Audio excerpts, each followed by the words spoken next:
Assalamualaikum everyone, I'm Mukul Hossain back again and I hope that you all are well. Inshallah, I'm also well by the grace of Almighty.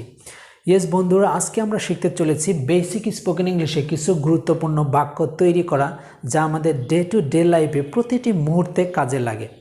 So ভিডিওটি শুরু করার আগে আমি বলতে চাই, অনেকেই বলেন যে আমি বাংলা ভার্সনে পড়ি বা আমি লেখাপড়া করি না, তাহলে কি আমি ইংরেজিতে কথা বলতে পারবো কিনা বা ইংরেজি শিখতে পারবো কিনা। তাদেরকে বলছি এটা হচ্ছে একটি ল্যাঙ্গুয়েজ। সো ইংরেজি একটি ল্যাঙ্গুয়েজ। সো ল্যাঙ্গুয়েজ যে কেউ শিখতে পারে, সে লেখাপড়া করুক, সে বাংলা ভার্সনে পড়ুক, সে ইংরেজি ভার্সনে পড়ুক, যেখানেই পড়ুক না কেন, আপনি যখন অ্যাজ এ ল্যাঙ্গুয়েজ হিসেবে শিখছেন তখন কিন্তু আপনি শিখতে পারেন। আপনি যদি পড়ালেখা নাও করেন জীবনে, তাও আপনার দ্বারা ইংরেজি শেখা সম্ভব। আপনি যদি ইংরেজদের সাথে কিছুদিন থাকেন, তাদের কথা শুনতে শুনতে দেখবেন আপনি বলতে বলতে কিন্তু আপনি ভাষা শিখে গেছেন। এরকম অনেক লোক আছে যে লেখাপড়া করেনি, অনেকে বাইরে থেকে ইংরেজদের সাথে থেকে থেকে ইংরেজি শিখে গেছে। সো আপনিও ইংরেজি শিখতে পারবেন, কেননা আপনি যদি প্র্যাকটিস করেন। যেহেতু আপনি ইংরেজদের সাথে থাকতে পারছেন না, আপনি হয়তো বাংলাদেশে আছেন বা বাংলা ভাষাভাষীদের সাথে থাকতেছেন, তাহলে আপনাকে একটু পরিশ্রম করতে হবে। আপনাকে ডে টু ডে লাইফে প্র্যাকটিস করতে হবে, শুনতে হবে, সেটা বলার জন্য অভ্যাস করতে হবে। অ্যাজ এ ল্যাঙ্গুয়েজ হিসেবে যখন আপনি নিচ্ছেন তখন আপনি শিখতে পারবেন। সো চলুন তাহলে দেখা যাক আমরা কিভাবে আসলে ইংরেজি শিখতে পারি। So let's get started our today's lesson. Yes, আমি অলরেডি লিখে রেখেছি।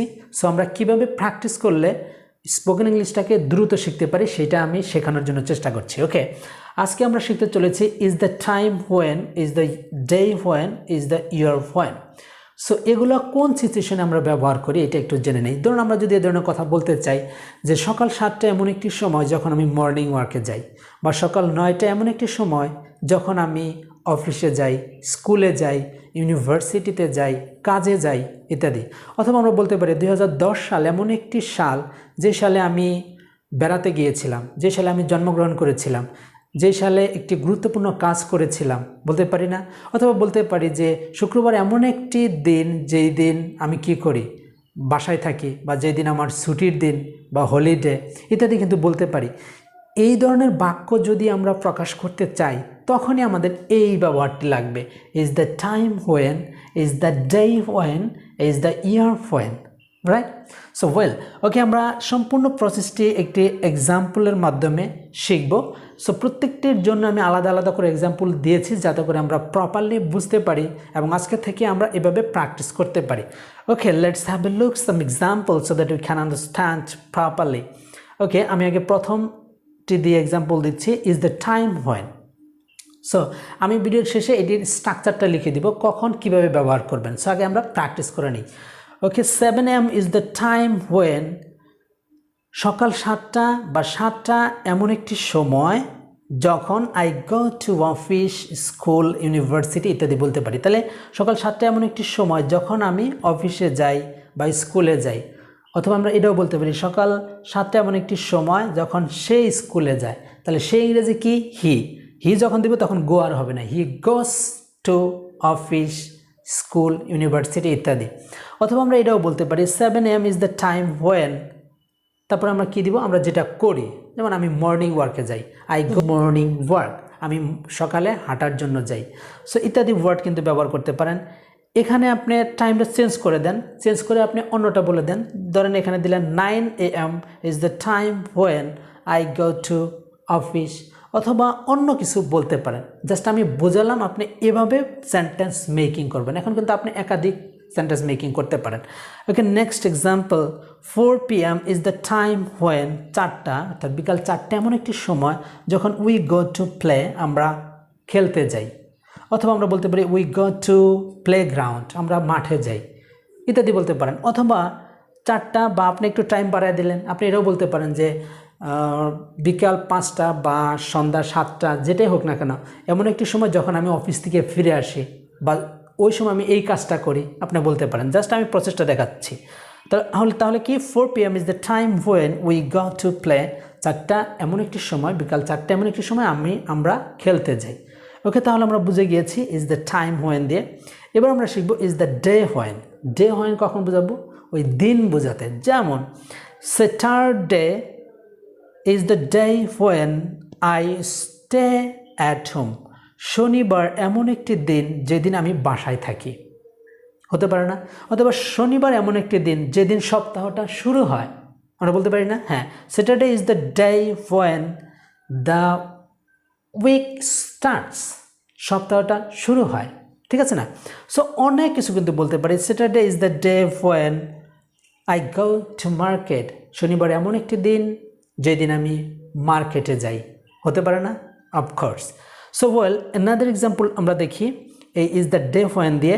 Friday is the day when my weekend starts, মানে শুক্রবার এমন একটি দিন যেদিন আমার সপ্তাহটা অর্থাৎ আমাদের উইকেন্ডটা শুরু হয়, আমার উইকেন্ডটা শুরু হয় মানে আমার বন্ধের দিন, ঠিক আছে? কী বলা, ছুটির দিন হতে পারে, হলিডে হতে পারে। তাহলে Friday is the day when my weekend starts, so শুক্রবার এমন একটি দিন যেদিন আমার বন্ধটা শুরু হয়। সো আমরা বলতে পারি, আপনারা কিন্তু যা করতে চান সেটা বলে দিবেন। Okay, next example, and is that year when আমরা কখন ব্যবহার করব। যেমন আমি বলতে চাই 1971 ইজ দ্য ইয়ার ওয়েন, 1971 সাল এমন একটি বছর উই গেইনড ইন্ডিপেন্ডেন্স, যখন আমরা স্বাধীনতা লাভ করেছিলাম। আপনি কিন্তু অনেক কিছু বলতে পারেন, এই সালে শুধু স্বাধীনতা না, অন্য আপনার যে কাজটা হয়েছে সেটা আপনি বলতে পারেন, বাট আমি একটা এক্সাম্পল দিয়েছি এরকম। হ্যাঁ, তাহলে আবার বলছি, জাস্ট আমার সাথে বলুন, 1971 is the year when we gained independence.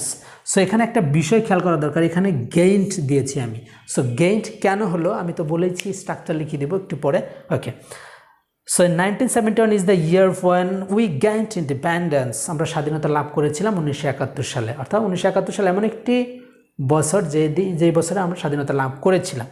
Another example is 1952 is the year when, 1952 সাল এমন একটি বছর the language movement happened, যখন ভাষা আন্দোলন সংগঠিত হয়েছিল বা ভাষা আন্দোলন হয়েছিল। রাইট, আমরা কিন্তু হ্যাপেন্ড না দিয়ে বিজ্ঞান দিতে পারি, স্টার্টেডও দিতে পারি যে ভাষা আন্দোলন শুরু হয়েছিল। সো আমরা হ্যাপেন্ড দিয়েছি। সো এখানে হ্যাপেন্ড কেন হলো একটু পরে আমরা বুঝবো। তাহলে শিখলাম কি 1952 is the year when the language movement happen, 1952 সাল এমন একটি বছর যখন ভাষা আন্দোলন হয়েছিল। এখন আপনার মনের মতো করে যে কোনো একটি টাইম দিয়ে দিলেন, সাল দিয়ে দিলেন, দিয়ে তারপর আপনি একটা প্রাসঙ্গিক কথা দিলেন। সো চলুন এটা স্ট্রাকচারটি শেখা যাক। সো এই যে আমরা দুটি লিখেছি, এই দুটির স্ট্রাকচার এরকম হবে, সাবজেক্ট প্লাস ভার্বের present form plus other word. আর শুধুমাত্র এইটার ক্ষেত্রে অতীতের কথা যদি বোঝায় সেক্ষেত্রে আমরা সবসময় কী লিখব, সাবজেক্ট দিব, তারপর ভার্বের পাস্ট ফর্ম দিব, দেন আমাদের আদার ওয়ার্ড দিব। যেমন এটা দিয়ে আমরা করেছি ইজ দ্য ইয়ার ওয়েন, যেমন অতীতের কথা আমরা লিখেছি, অতীত 1971 সাল 1952 সাল এগুলো অতীতের কথা। সো অতীতের কথা যখন বোঝাচ্ছি, দেখুন সাবজেক্টের পর B2 হয়েছে গেইনড। অনুরূপভাবে এটাও দেখুন, এটাতেও কিন্তু কি হয়েছে, এটাতেও কিন্তু আমরা B2 ইউজ করেছি কারণ অতীতের কথা। তাহলে আমরা স্ট্রাকচারটাও বুঝে গিয়েছি যে is the time when, is the day when, আমরা বোঝাতে সাবজেক্ট V1 ব্যবহার করব, তারপর আদার ওয়ার্ড, এটা বর্তমান অর্থ বোঝাতে। আর যদি অতীত বোঝান তাহলে ইজ দ্য ইয়ার হোয়েন, এটা দ্বারা যদি অতীত বোঝান তাহলে subject plus V2 plus other word ব্যবহার করব। আর যদি আপনি is the time when, is the day when দিয়েও যদি অতীত বোঝান, অতীতের কথা বোঝান, ঠিক আছে, সেক্ষেত্রে আপনাকে কিন্তু অবশ্যই এখানে B2 ব্যবহার করতে হবে যদি অতীতের কথা বোঝান। আর আমরা যদি বর্তমানের কথা বোঝাই তাহলে সাবজেক্ট V1 ব্যবহার করব। আর যদি অতীতের কথা বোঝান তাহলে অতীতের কথা বোঝাতেও আপনি এই স্ট্রাকচার অনুযায়ী ফলো করবেন, ঠিক আছে, subject plus B2 plus other word. So এই ছিল আজকের এই লেসনটি, আশা করি বুঝতে পেরেছেন। আর যদি ভালো লেগে থাকে তাহলে অবশ্যই চ্যানেলটি সাবস্ক্রাইব করে পাশে থাকা বেল আইকনটি অন করে রাখবেন। আর সবচেয়ে গুরুত্বপূর্ণ বিষয় হচ্ছে যে আপনি যদি উপকৃত হন তাহলে অবশ্যই আপনার বন্ধুদের সাথে শেয়ার করবেন যাতে করে তারাও এই বিষয়টা শিখতে পারে। So that's all about for today, and I will come up with a new lesson very soon. Thank you. Take care. Allah Hafiz.